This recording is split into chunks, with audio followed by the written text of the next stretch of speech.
네, 반갑습니다. 서금석입니다. 조선대학교에서 한국사하고 호남의 역사 강의하고 있습니다. 제 전공은 시대사는 고려시대사, 그리고 좀 더 구체적으로 들어가면 시대를 떠나서 한국사 중에 특별하게 생활사하고 과학사를 전공을 했습니다. 그래서 주로 이제 시간에 대해 생활 그 자체가 시간이잖아요. 그동안에 오랜 역사 연구자들의 그 경험이 인물 중심이다 보니까 저는 이 공간과 시간에 대해서 좀 관심이 좀 있었어요. 저 전남대학교 80년대 입학해가지고 90년대 초에 졸업하고 사회생활 하다가 나이 40 넘어서 다시 또 모교 대학원을 들어가서 관심 있는 부분이 이 공간, 지리, 또 시간 이런 부분이다 보니까 제 관심사에 대해서 연구하신 분들이 별로 안 계세요.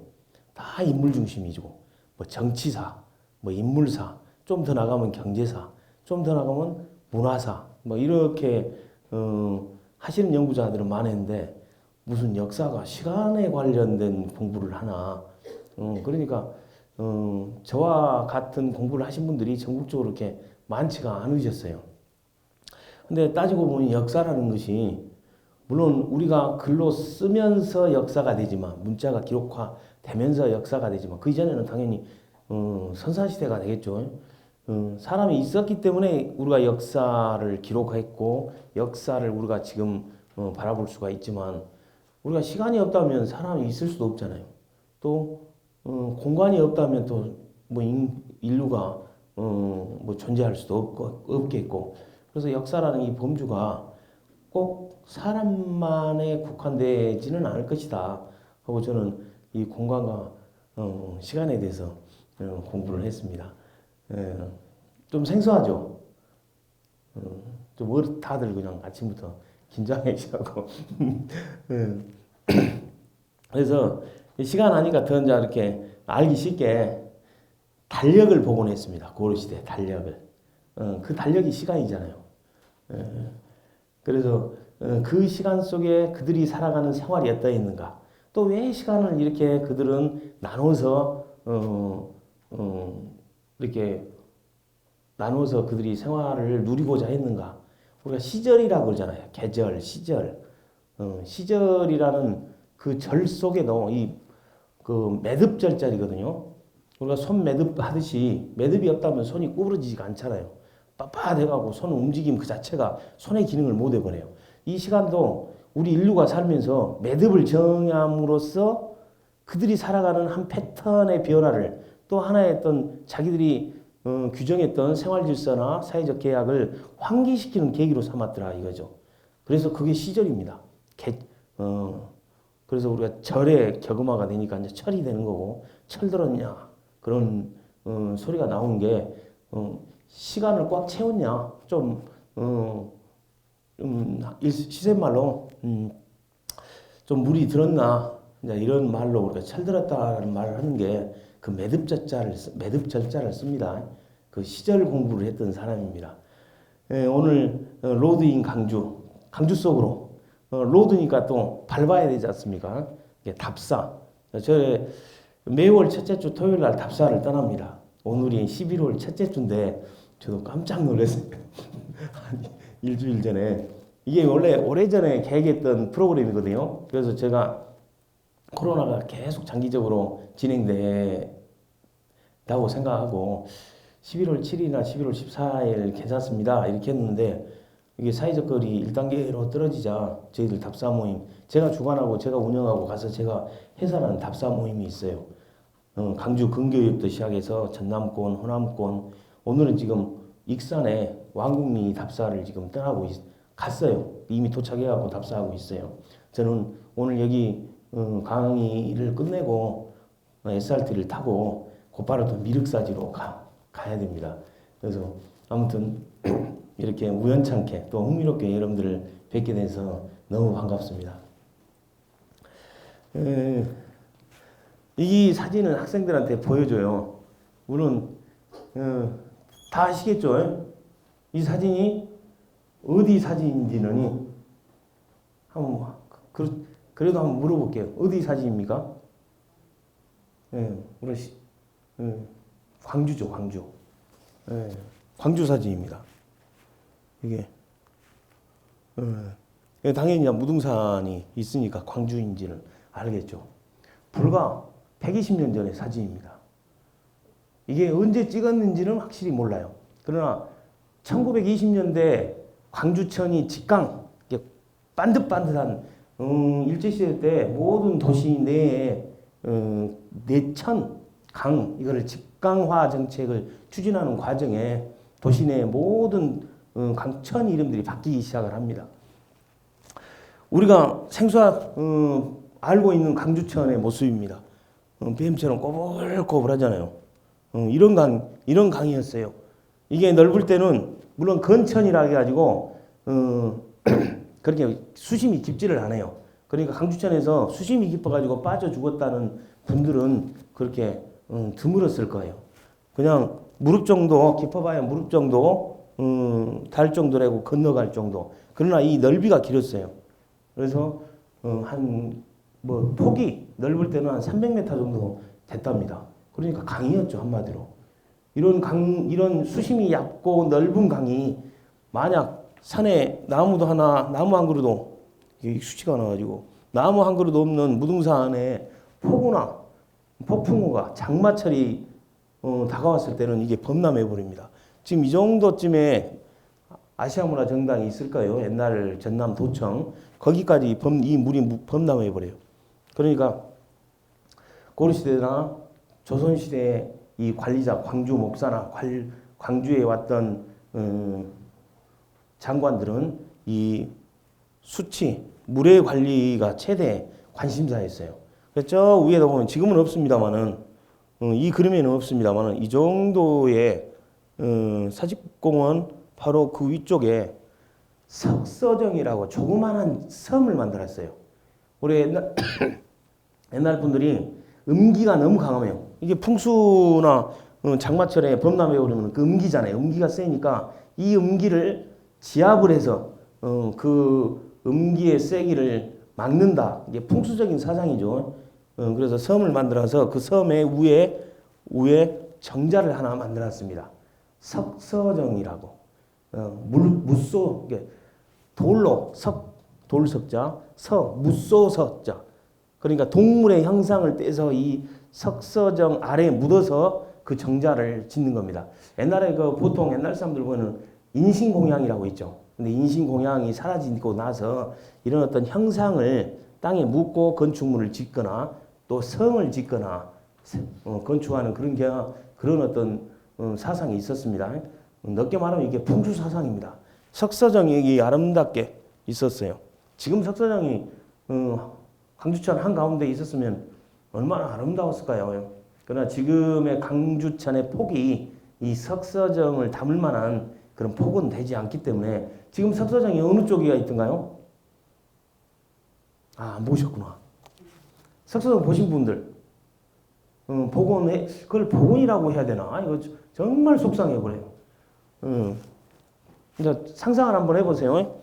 이쪽으로 쭉 이제 직강화 정책으로 해가지고 반듯한 지금의 강주천인데 여기 복개도로 위에 양동시장 좀 못 와서 그 도로 위에 시멘트 위에 정자 하나가 있어요. 보셨을까요? 강주천 안 가보셨구나. 양동시장 그쪽 방면에 양림동 쪽에서 쭉 강주공원 쪽에서 쭉 내려다 보면 정자가 하나 있습니다. 그래서 길가에 시멘트 위에 그 석서정을 복원했다고 복원했습니다. 그건 복원이 아닙니다. 복원이라는 용어는 기존에 있던 형상을 그대로 갖다가 자리를 옮기든 어찌든 그 형태를 그대로 다시 만드는 것을 복원이라 그래요. 지금 익산의 미륵사지 그 석탑 있죠. 기존에 있던 거잖아요. 다시 해체해서 다시 세우는 것을 복원이라고 합니다. 근데 그 이전의 형태를 우리가 알 수가 없잖아요. 석서정의 형태를 누구도 몰라요. 사진이 있었던 것도 아니고 누가 그림으로 그렸던 것도 아니기 때문에. 그런데 그거를 석서정이라고 복원을 해가지고 시멘트 복개도로 바로 차도 옆에 인도 그 바로 옆에 시멘트 위에 복원을 했다고 복원을 해놨는데 그건 복원이라고 쓰지 않고 재현이라고 그렇게 합니다. 여하튼 여기 이렇게 꾸불꾸불한 이렇게 사진으로 보니까 또 아름다워요. 엄청나게 넓은 백사장이 있습니다. 물론 직광화 정책 이전에는 여기에 큰 장, 작은 장이 있겠죠. 지금의 사직공원 건너편이 작은 장, 강주공원 건너편. 옛날에 현대극장이라고 하시는 분 계세요? 예, 거기입니다. 예? 그리고 지금의 녹십자병원. 저 어렸을 때 보면 이 다리 건너 가면 태평극장이라고 있어요. 태평극장이라고 하신 분 계세요? 예, 모르시는 분들이 많으시구나. 여기에 이제 큰 장, 작은 장이 있었겠죠. 예, 자세히 보니까 저는 확대를 해서 봤어요. 근데 이 담벼락이 대체 뭘까?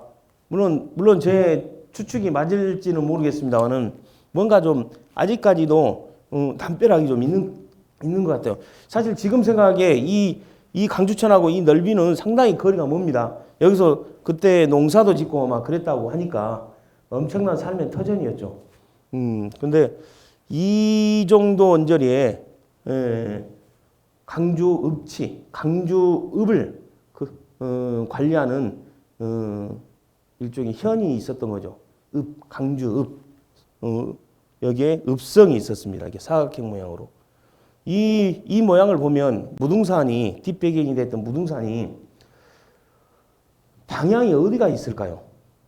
이 무등산의 방향. 강주에 사신 분들은 한 번도 고민은 안 했을 것 같아요. 항상 바라보이는 강주에서 제일 높은 산이기 때문에. 네? 제가 물어보지 않겠습니다. 남쪽에 가까운 남동 쪽에 비치되어 있어요. 그리고 강주는 거의 북쪽을 바라보는 북서쪽을 바라보고 있어요. 우리가 집을 지을 때 옛날 사람들은 남쪽을 바라 그랬거든. 그 동네의 가장 우수한 배산 임수의 위치도 뒷배경으로 산이 있고 그럼 뒷산이 북쪽에 있어야 되고 북풍을 막아줘야 되기 때문에 남쪽을 바라보는 집이 최우선이었습니다. 최고였죠.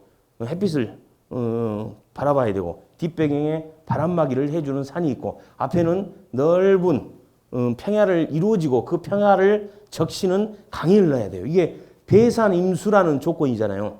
들어보셨죠? 풍수의 가장 기본적인. 근데 풍수적으로 따지면 강주는 정반대로 되어 있습니다. 오히려 남쪽에 무등산이 있고 오히려 마을은 북쪽을 바라보고 있어요. 그리고 북쪽은 엄청나게 많은 이쪽 넓은 평야지대를 이루고 있죠. 그러니까 또 이 북풍을 막아줄 만한 뭐 이쪽 지역에 큰 산이 그렇게 없어요. 저쪽 가봐야 뭐 병풍산이나 뭐 너무 멀리 떨어져 있는 산이고 엄청나게 넓은 평야지대에 있는 반면에 이 강주를 보호해줄 만한 안아줄 만한 산이 그렇게 많지는 없죠. 막아줄 만한. 그래서 이쪽 강주 분들이 이쪽에 북풍을 막아줄 만한 숲을 하나 만들었어요. 그 숲이 버드나무 숲을 만들어놓은 거죠. 그래서 유림이라 그럽니다. 유림. 인공 조성을 한 거죠.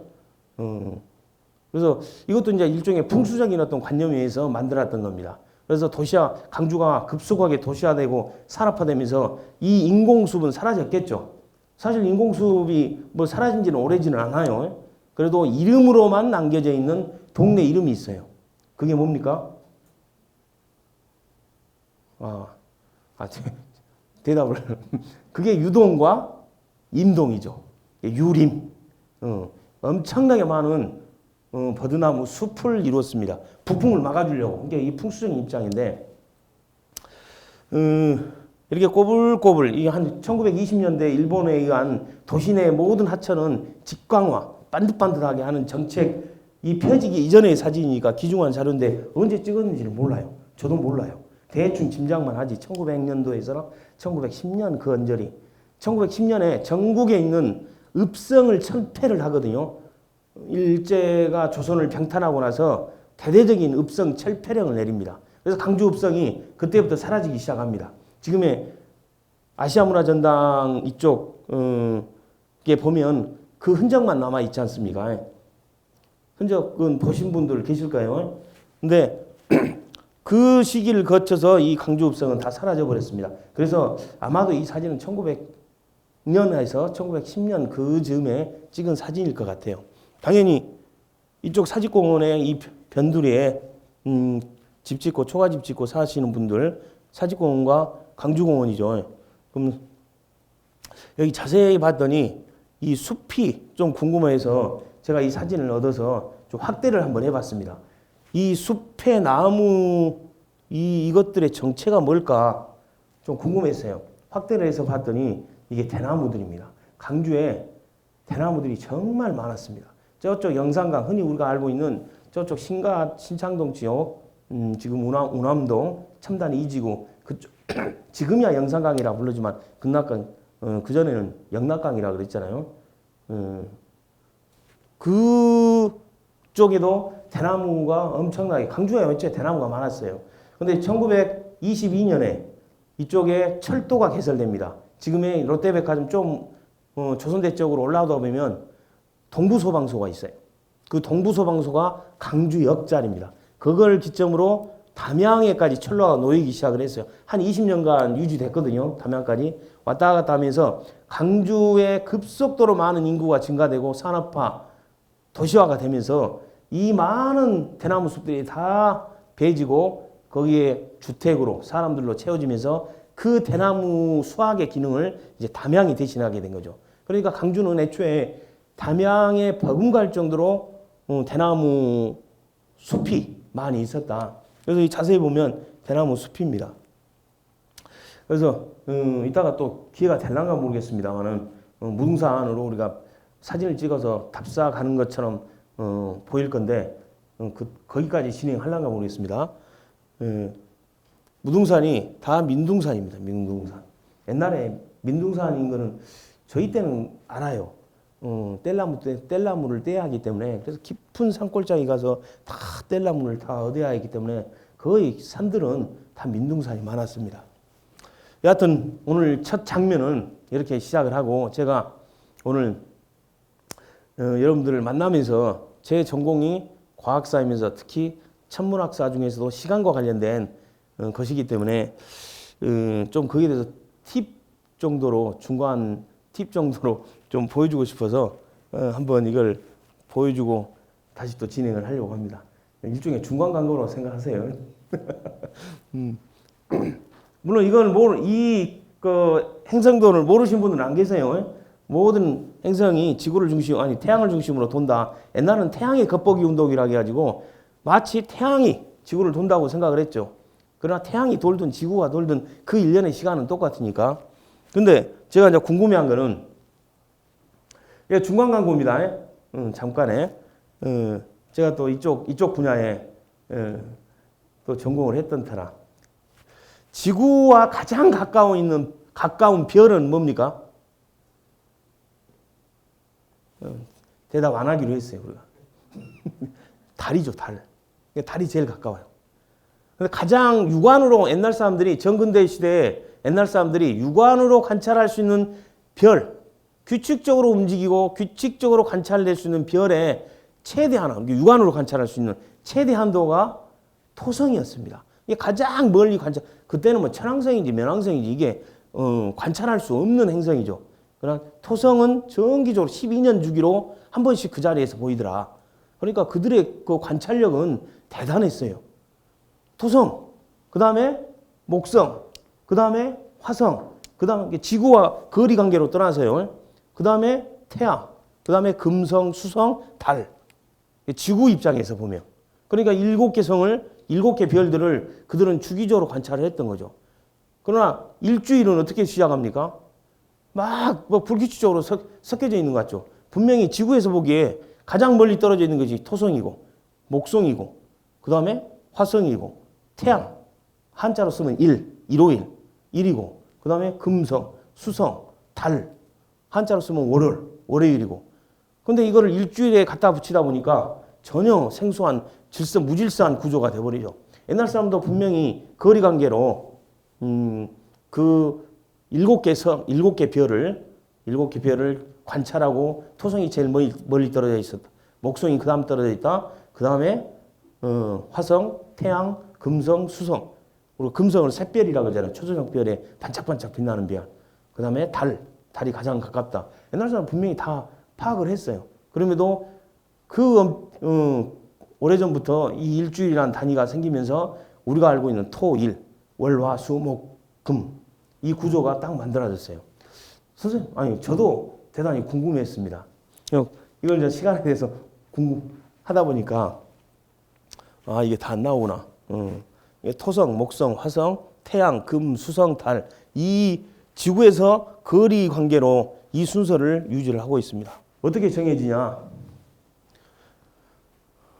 토요일, 일요일, 월, 화, 수, 목, 금. 이건 우리가 알고 있는 일주일 단위입니다.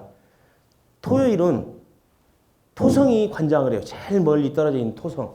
토성부터 아까 제일 멀리 떨어져 있는 그 배치대를 그대로 기록합니다. 토성, 목성, 화성, 태양, 금성, 수성, 달.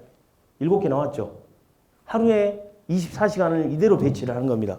그리고 그 시간대마다 그 별들이 그 시간을 관장한다 생각하고 옛날 사람들이. 그리고 그 다음에 똑같이 토성, 목성, 화성, 태양, 금성, 수성, 달. 그 다음에 토성 똑같이 토성, 목성, 화성, 태양, 금성, 수성, 달. 그 다음에 다시 달 다음에 다시 여기가 지금 24기로 쭉 내려가는데 이 순서대로 가면 그 다음 순서가 태양이 되는 거죠. 이 화면이 이게 다 안 보이고만요. 그래서 토요일, 일요일, 월, 화, 수, 목, 금이라는 이 질서가 이 시간 단위, 이 하루 24시간이라는 그 시간 단위에 의해서 정해진 겁니다. 이해하시겠어요? 우리 선생님들은 대단히 이렇게 영민하실 것 같아. 금방 이해하실 것 같아요. 그래서 월, 화, 수, 목, 금, 토라는 이 일주일의 단위가 정해진 겁니다.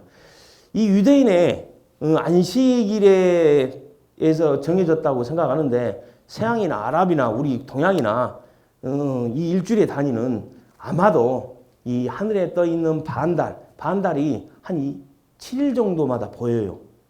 그러죠? 초승달에서 반달의 그 기간이 7일 정도. 그래서 옛날 사람들이 이 7일의 단위를 그래서 만들었을 것이라고 저는 그렇게 짐작을 합니다. 일주일의 단위는 이렇게 우리들에 의해서 이제 약속한 것인데 이렇게 의해서 정해진 겁니다. 그래서 오늘 그냥 로드인 강주 강의 들으러 갔다가 뜬금없이 일주일 단위가 이렇게 생성됐다라는 것을 알고 왔다. 그거는 좀 이해해 주시고 뜬금없이 제가 좀 소개시키고 싶었어요. 제 전공이기도 하고. 다시 강주의 모습입니다. 얼마나 조그만했어요. 조그만한 지금의 시골 큰 동네 정도 됩니다. 이 정도가 지금의 강주만하게 되어버렸어요. 여기에 네모로 구성된 강주 읍성이 있었습니다. 지금 강주 읍성이 있었으면 얼마나 강주가 더 좀 운치 있었을까. 서양은 현대적 건물과 고대 또 중세 건물들이 막 복합적으로 어우러져 있잖아요. 근데 우리는 수원 화성 말고는 그렇게 막 옛 건물들이 이렇게 도시 내 한복판에 세워져 있지는 않습니다. 다 쓸어버렸죠. 일제시대 때. 이거는 조선 후기 때 1700년도 지승이라는 게 그 지도의 이름이 지승이라는 지도에 나와 있는 강주 읍지의 도면입니다. 지도입니다. 여기가 이제 무등산이죠. 여기가 증심사. 무등산이고 여기가 이제 강주 읍지, 강주 읍성입니다. 당연히 이쪽이 남쪽이었음에도 불구하고 이쪽이 남쪽이에요. 남쪽에서 북쪽을 지금 바라보고 있어요. 그래서 여기 저쪽 북쪽에서 사신이 오거나 그러면 이 북쪽에 있는 문을 통해서 북문을 통해서 이 읍성으로 들어옵니다. 그러면 이 북쪽에 있는 제일 앞에 있는 문이 공북루예요. 공북. 제가 곡성군 목사동면에서 태어났는데 동네 이름이 공북리입니다. 어렸을 때부터 왜 공북이지 했는데 살아가면서 이제 알게 됐습니다. 동네가 북쪽을 바라보기 때문에 이게 공북루예요. 이 공북루가 지금의 어느 위치에 있나? 여러분들 제1고등학교에 얼마 전에 있었던 강주 학생 독립운동 그 기념탑이 지금 세워져 있죠. 그 자리가 공북루였습니다. 그 도로 인도 보면 공북루 조그만하게 안 나와 있구나. 이렇게 딱 표지석만 이게 조그마한 겁니다. 길가에 바로 이 길 건너편에가 학생운동 기념탑이 있어요. 고등학교 제1고등학교 제1고 바로 학생 기념탑이 이 정도에 있어요. 그리고 여기 바로 길에 바로 이 공북루가 여기에서 공북루가 세워졌다라고 이 현판이 세워져 있고 모양이 석조 건물이 이렇게 되어 있습니다. 나 이게 익숙치가 않아가지고 헷갈립니다. 그리고 여기에 이제 광주천이 이렇게 흐릅니다. 이게는 당연히 지금 광주공원에 있는 향교. 이쪽으로 오른쪽으로는 장원봉이라고 써져 있고 장원봉자랑 이쪽은 이제 창평이 되겠죠. 담양 쪽으로. 이쪽이 이제 창평이 강주와 장원봉이 저쪽 원효계곡을 따라서 내려가면 저쪽 충효동 쪽으로 내려가면 그게 이제 담양하고 우리 광주하고 경계선이 됩니다. 이런 구조였어요. 그리고 유림이 이쪽에 있었습니다. 버드나무 숲. 그래서 이 버드나무 숲을 여기다 이제 조성을 했겠죠. 그래서 버드나무 숲은 이제 강주가 근대화되면서 산업화되면서 인구 밀집이 되면서 싹 사라집니다. 그리고 동네 일부분만 남아 있어요. 앞자 따서 유동, 뒷자 따서 임동. 그리고 여기는 경양호가 이제 이쪽에 경양호가 있습니다. 조선 후기 때 지도예요. 이거는 여러분들 이걸 보셨을 거예요. 사이버 강주에 들어가면 강주가 이렇게 생겼을 것이다. 이게 강주천이고 아까 말씀드렸던 석서정이 여기에 있습니다. 가운데 조그마한 섬을 만들어서 이 섬에 석서정 정자를 만들었던 거죠. 여기 이제 사직공원과 강주공원이 이렇게 나눠져 있고 여기에 큰 장, 작은 장. 작은 장에서 우리 3.1운동 1919년 3월 20일 거기 시작이 됐던 거죠. 그리고 강주읍성. 지금의 구조는 여기가 이제 이 정도가 금남로 정도 돼요. 이쪽 길이가. 그리고 여기가 지금의 아시아문화전당. 그리고 이쪽이 여기가 지금 전남여고인가? 그리고 이쪽 정도가 지금의 김재규 경찰학원이 이 정도 있겠죠. 이쪽 길이 이렇게 돼 있습니다. 이 하천은 지금 사라져 버렸어요. 그러니까 강주에 수맥이 많이 차단돼 버렸습니다. 그리고 우리가 자랑하는 강주천의 모습은 이렇게 꼬불꼬불하게 있었겠죠. 물론 강주천이라는 용어는 그 당시 옛날 사람들이 불렀던 용어가 아닙니다. 이 직광화 정책 이후에 1920년대 이후에 강주를 지나가는 천이니까 강주천이라 부르자 이렇게 이제 해서 불러진 이름입니다. 그 전에는 동네의 서쪽에 있었으니까 이쪽이 남쪽이고 이쪽이 북쪽이니까 당연히 이쪽이 서쪽이죠. 서쪽에 있었으니까 서천. 음양 오행으로 따지면 서쪽이 금이에요. 목화토 금수에서 금. 그래서 금계, 금천, 조탄. 또 물살이 꼬불꼬불하니까 좀 센 데가 있었겠죠. 우리 자미탄. 뭐 백일홍막 나무가 많으니까 뭐 자미탄이라고도 부르고 또 넓게는 한 300m 정도 되고 한번 비가 쏟아져 버는 엄청난 범람이 되보니까 한강이란 말도 생긴 겁니다. 이런 강주천의 모습으로 강주의 모습이었습니다.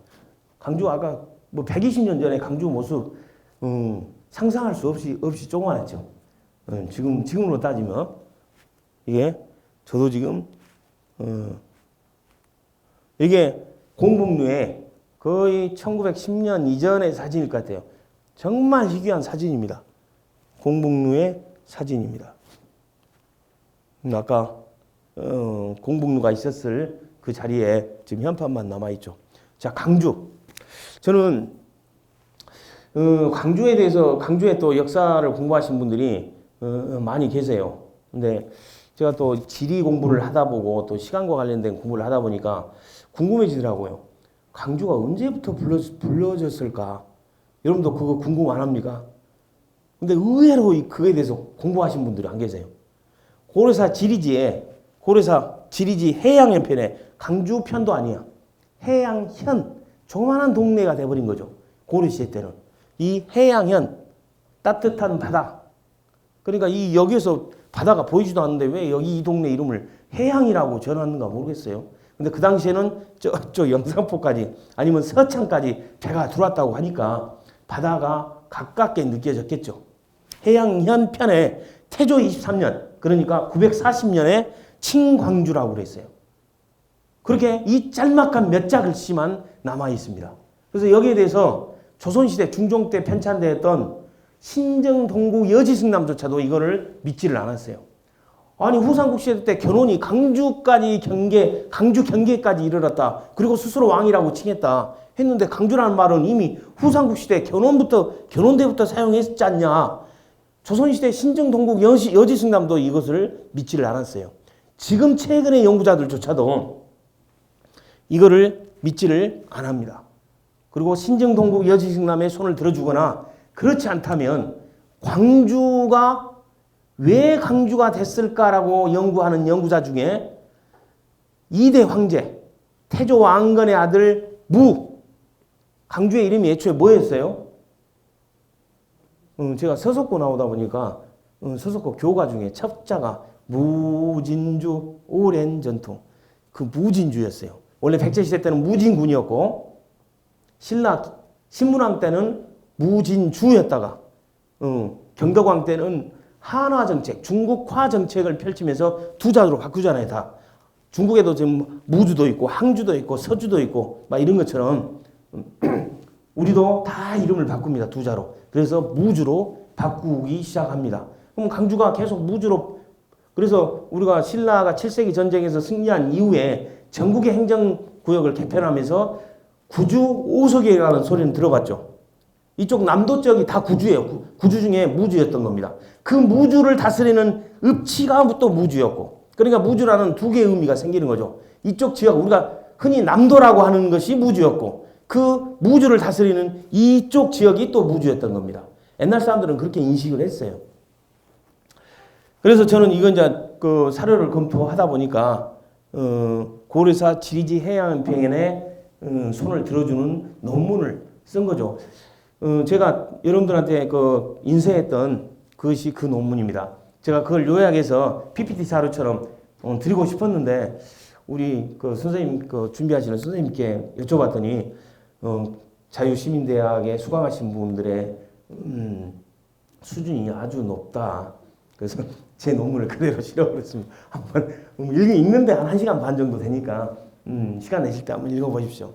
자, 7세기 전쟁에서 승리한 저 규팅이 이쪽 동쪽 끝허리 이쪽에 경주에서 다스리는 신라 입장에서 전국의 행정 개편을 했겠죠. 9개 주로 나눴습니다. 지금의 전라남도 쪽을 무주라고, 그래서 구수 오서경으로 개편을 합니다. 신라가 전국을 통치하기 위한 가장 효과적인 방법은 내륙의 교통로였어요. 이 해안선이 아니라 이 좋은 제도라고 이 서남해안이나 이런 쪽으로 백길이 아니라 모든 세금을 걷어들인 거나 역참을 만들어서 그들에게 교통 선로는 이 육로일 수밖에 없어요. 이 끝트리에서 이 전체 지역을 다스리려면 뭐 어떻게 백길을 이용해서 다스리시겠어요? 물론 백길도 있었겠지만 주로 육로였습니다. 그 육로의 그 저쪽 서쪽 끄트머리에 무주였다는 거죠. 그래서 신라는 육로 교통로의 중심 국가였습니다. 물론 그게 해로나 수로가 없었다는 이야기는 아니지만 비중을 거기에다 뒀던 거죠. 백제는 무진주였습니다. 신라 신문왕 때 무진주로 바뀌었다가 다시 경덕왕 때 무주로 바뀌었습니다. 그러다가 태조 왕건 태조 23년, 그러니까 지금으로부터 940년 전에 980년 전입니까?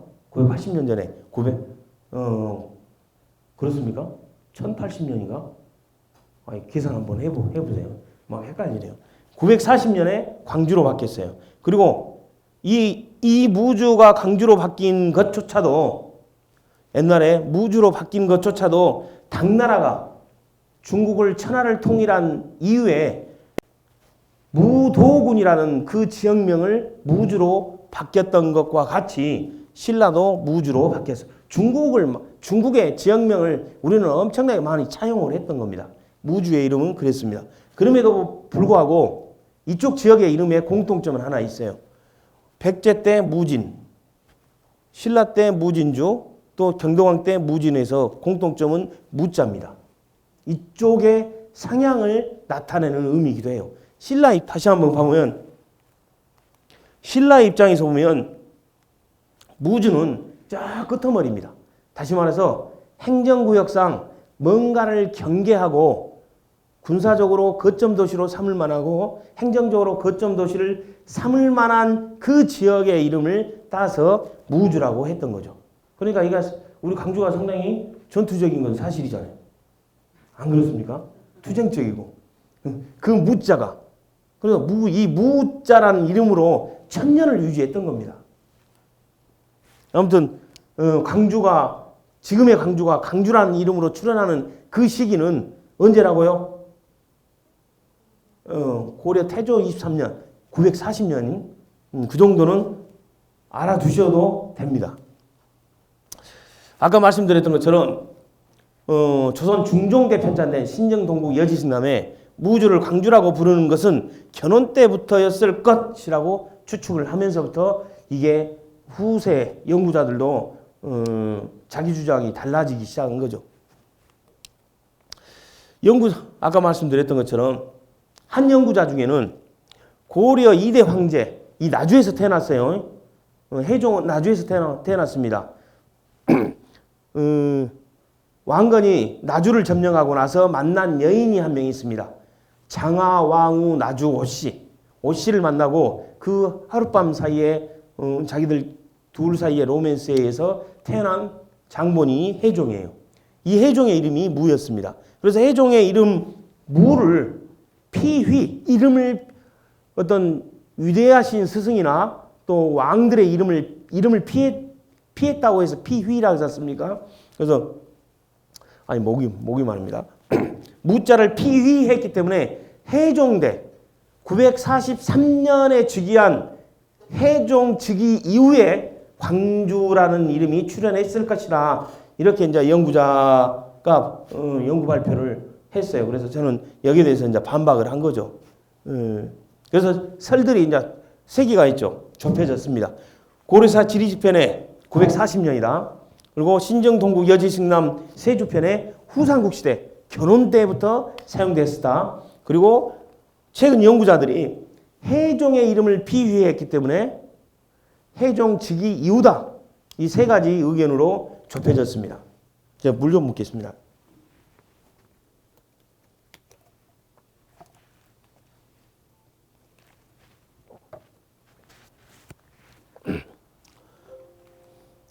강주 출현 시기, 저는 이제 그 논문의 주장은 고려사 지리집 해양은 편의 그 설명이 맞다. 940년이 맞다라는 주장을 펼친 겁니다. 무주가 강주로 바뀌었다.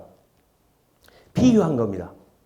그런데 왕의 이름을 피유한 게 아니고 당연히 이때 무는 태자 시절이거든요. 태자의 이름을 피유했던 겁니다. 저는 이제 그렇게 주장한 거죠. 근데 우리 역사 사서에 삼국사기나 고려사나 또 조선왕조실록 어딜 봐도 태자의 이름을 피유했다라는 어떤 선행 자료는 없어요. 그러나 중국 사서에 찾아봤더니 의외로 중국 사서에 다음 왕 때의 위상과 다음 왕의 역할을 강조하기 위해서 전 지역에 반포를 합니다. 내 다음을 이을 왕 태자의 이름을 피유해라. 이름을 피해라. 이런 기록들이 많이 나와요.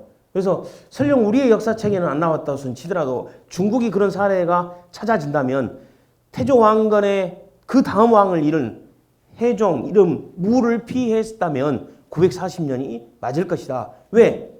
태조 왕건이 후삼국을 통일한 때가 936년입니다. 그러면 대대적으로 전국을 통치할 그의 입장에서 보면 전국의 행정 개편의 필요성이 있었을 거예요. 그렇다면 전국의 행정 개편을 필요성에 따라서 이름을 짓는데 내 아들의 이름을 피해라 라고 했을 수도 있겠다. 그럼으로써 내 아들을 배려해 주는 거죠. 위상을 강화해 주는 겁니다. 왜? 고려 초의 정권은 호족 정치지만, 호족 연합 정권이었지만 유독 나주의 장하, 왕후, 오씨 세력들은 미약했습니다. 그럼 나의 다음에 장손인 해종, 무를 왕위로 세울 태조의 입장이라면 미약한 호족이었던 이 무의 외가 세력들의 후원은 대해줘야 되겠다. 그래서 태조는 다음 왕을 이를 자기 아들의 이름을 피함으로써 미리 사전 작업을 했지 않았을까. 태조 왕건의 아들에 대한 배려에 있지 않았을까. 다시 말해서 요즘 시쳇말로 아빠 찬스인 거죠. 키워주는 거죠. 힘이 미약했기 때문에. 고려 2대 황제 무, 나주에서 태어났습니다. 정확한 사료에는 언제 태어났다라고 이 시간을 기록하지 않았지만 태조가 903년에 나주를 정벌을 하거든요. 그래서 금성을 나주라는 이름으로 바꿉니다. 그전에는 금성이었잖아요. 또는 금산이라고도 하고 또는 백제시대 때는 금산군이라고 했고, 그러나 지금 금성산이 있던 그 지역명의 이름을 따서 금성이라고 했던 겁니다. 그래서 금성을 나주로 바꿨던 겁니다. 그리고 두 번째 다시 태조가 911년에 다시 나주로 또 옵니다. 후삼국 쟁탈전 그 과정에 이때는 왕건은 궁예의 부장이었던 거죠. 그리고 911년에 나주 장하왕후 나주 오씨를 만나서 이제 해종을 이제 만들어내는데 912년에 태어났을 것 같아요. 아마 이 시기가 정확할 겁니다. 나주에서 태어났어요. 그러니까 나주는 고려시대 내내 중요한 그들의 어향, 왕이 태어난 곳이다 라고 대단히 신성시하고 중요시했어요. 그동안 1000년 가까이 광주가 이 지역사회, 이 전체 지역사회에 뭐 백제가 됐든 신라가 됐든 무주는 그들의 거점 도시였는데 이제 그 무게중심이 점점 나주로 바뀌기 시작합니다. 그러면 광주는 그 위상이 상대적으로 낮아질 수밖에 없는 거죠. 자, 해종 무는 이름이 무예요. 한자 외자예요. 태자로 책봉된 시기가 918년 왕건이 고려를 건국한 쿠데타 성공으로 궁예를 몰아낸 그 918년 이후 4년째 되는 해에 태자로 책봉해버립니다. 그러니까 태조 왕건은 이 해종 무를 대단히 어떤 비중에 두고 다음 왕으로 세울 일찍부터 준비를 한 거죠. 그리고 943년에 태조 왕건이 죽자 그 다음 왕으로 해종 무가 즉위합니다. 32세로. 지금으로 따지면 상당히 건강한 나이대입니다. 자기 아버지 태조 왕건하고 후삼국 쟁탈전 과정에 전쟁을 함께 누볐기 때문에 이 나주의 나자도, 그러니까 이 나주의 이름은 누가 지어줬어요? 원래 금성이었는데 나주 금성을 점령하고 동네 이름을 개칭을 했잖아요. 태조 왕건이 지어준 겁니다. 물론 이제 그때 왕은 궁예였죠. 나주의 나자는 어디서 많이 본 것 같죠? 우리 대답 안 하기로 해버려. 신라의 나자입니다. 그러니까 이 서남해 한쪽 끄트머리에 나주를 점령한 그들이 왜 그 전에 백제 때는 또 발라군이라고 했지만 왜 신라와 같은 이름의 나자를 선택을 했을까? 비중을 그만큼 두기 위해서 있지 않았을까? 나주에.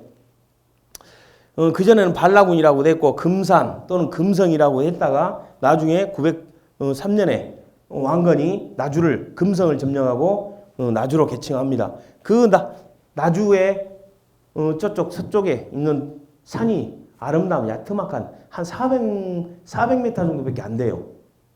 금성산이 있어요. 근데 나주가 고려나 조선시대 내내 나주가 이제 거점 도시로서 비중이 높아지다 보니까 이 400m 정도밖에 안 되는 금성산이 강주의 무등산, 1000m가 넘는 강주의 무등산을 눌러버린 겁니다.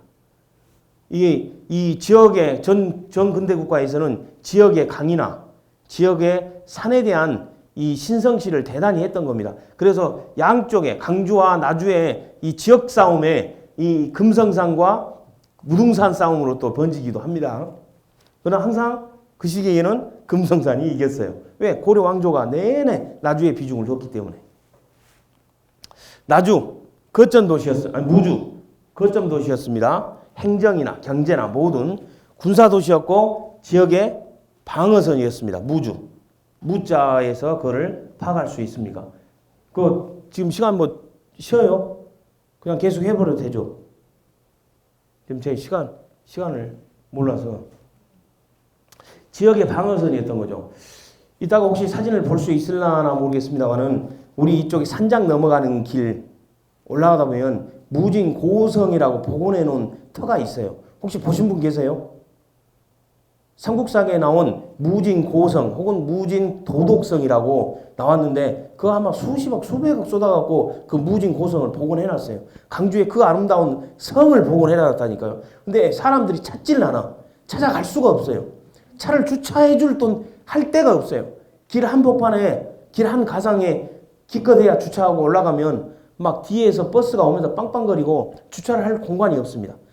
오로지 산책로로 지금 취급해버리고 두암동이나 산수동 그쪽의 몇 분들의 산책로로만 활용이 되는데 그 성 하나 복원했는데 그 돈 많이 들어갑니다. 그렇게 복원을 해놓고 지역사회에서 주민들이 이용할 수도 없게끔 또 많은 분들이 무진고성이라고 서울 쪽에서 인터넷 치고 찾아와요. 너무 실망해버려요. 어디 앉아 있을 만한 데가 없어요. 이 산 능선과 계곡을 따라서 성을 만들었을 것 같아요. 백제 때도 그렇고 신라 때도 그렇고 그게 이제 무진고성인데 이 지역을 방어하는 성입니다. 그렇다면 이쪽이 그 정도 튼튼한 성을 이쪽 바로 산수동 바로 위에 올라가면 있어요. 그 산장 바로 올라가면 보셨죠? 무진고성 산장 올라가는데 중간에 지금 산장에 있어요. 근데 그 정도 성을 지었다면 여기가 분명히 신라의 입장에서 보면 아마 최전방이지 않을까. 백제의 수도가 위례성에서 공주에서 부여로 지금의 또 익산으로까지 내려올 수도 있었어요. 오늘 지금 저희들 답사가는 데가 익산의 왕궁리인데 거기에 왕궁리 그 정도 큰 규모로 별궁을 지을 수는 없을 것 같아요. 엄청난 큰 궁궐터입니다. 왕궁리. 그럼에도 불구하고 백제가 미리 멸망을 해보니까 그 왕궁리는 이제 묻혀져 버린 거죠. 아마 천도했을 것 같아. 백제가 살아남아 있으면 익산으로. 근데 이쪽 지역은 어떤 왕궁터가 없잖아요. 지역의 방어선이다 보니까 그렇다면 여기가 어떤 신라 입장이나 백제 입장이나 그들의 입장에서 보면 누군가를 방어했을 그런 성을 지었을 것 같아요. 그래서 이름도 무주라고 했습니다. 상당히 전투적으로 지은 거죠. 이 무주라는 이름은 무진군이 무진준이 무주라는 이 무자 이름은 1000년을 유지했습니다. 그러다가 940년에 이제 광주로 바뀐 거죠. 거점 도시. 지금의 금성은 나주로 바뀌고 무주는 광주로 바뀌었습니다. 이제 거점 도시가 바뀐 거예요. 무주에서 광주로 바뀌면서 그 무자의 투쟁적이고 전투적인 이 색깔이 분명한 우리 강북 사람 색깔 분명하잖아요. 색깔이 분명한 이 지역색이 광으로 바뀌어 본 거예요. 지역색이 흐려져 본 겁니다. 광주가 왜 광산화분을 지금 하려고 하겠습니까? 이름 따라서 하겠지. 무자가 광자로 바뀝니다. 원래 무주든 광주든 이 주의 의미는 신라시대 이래 군사적인 요충지에 설치한 행정단이었어요. 그래서 중심 도시였던 거죠. 무령군이라고 있었어요. 무령군. 백제 때는 무의시군이라고 그랬고 신라 경덕왕 이후 때는 전국의 7세기 전쟁에서 승리한 신라는 전국의 지역사회, 지역 행정구역을 개편하는 과정에 무령군이라고 지었어요. 그러나 태조 23년 930년에 전국에 있는 모든 땅덩이의 무자를 다 바꿔버린 거예요. 근데 희한하게 무자를 광자로 바꿨더라고. 그리고 앞뒤자를 바꿔놨어요. 영자를 앞으로 끄집어내고 무자를 광자로 바꾸니까 뭐가 돼요? 영광군이 돼요. 지금의 영광이 그전에는 무령군이었어요. 그러니까 이 무자를 광자로 바꾼 사례가 광주만 있는 게 아니더라. 그래서 940년에 태조가 전국의 행정구역을 개편하는 그 시즌에 전국의 모든 지역의 땅 이름에 무자는 없어졌습니다. 이게 후삼국을 통일한 태조 왕건의 입장에서 전국을 통치하고자 하는 그들의 이념이 숨어져 있는 겁니다. 강주의 투쟁적인, 활동적인, 전투적인 그 이미지를 자기 아들의 이름과 비유하면서 광자로 바꾼 거죠. 자, 918년 고리 건국합니다. 그리고 930년 후삼국이 통일해요. 그리고 940년에 전국의 행정구역을 개편합니다. 그리고 943년에 태조 왕건이 죽어요. 이게 이미 행정구역을 개편하는 그 시즌은 태조 왕건의 정권 말기였던 거죠. 자기 정권의 말년에 미약한 호족 세력이었던 세력을 가진 자기 왕을 대를 이을 해종의 뒷배가 되고 싶었던 태조 왕건 아버지의 입장도 고려를 해줄 필요가 있을 것 같아요. 광주. 그래서 광주로 바뀌었다가 이제 곧바로 성종대. 그 다음 왕입니다. 태조 왕건의 손자. 현으로 강등돼 버려요. 그러니까 나주는 내내 천년 동안 한 번도 현이나 부나 이런 걸로 강등돼 본 적이 없고 오히려 계속 그 위상이 높아져요. 내내 목이었습니다. 나주목. 천년 목사골이라고 그러지 않습니까? 강주는 그때부터 이제 개판되기 시작합니다. 현으로 강등되기는 뭐 이루 말할 수 없어요. 이제 마음대로 막 어디 뭐 고려 성종 때는 고려 초기에 강주로 개편됐다가 곧바로 현으로 강등돼 버렸어요. 이후 모든 주도권은 나주로 이전돼 버린 겁니다. 그리고 다시 그 주도권을 찾는 때가 언제냐?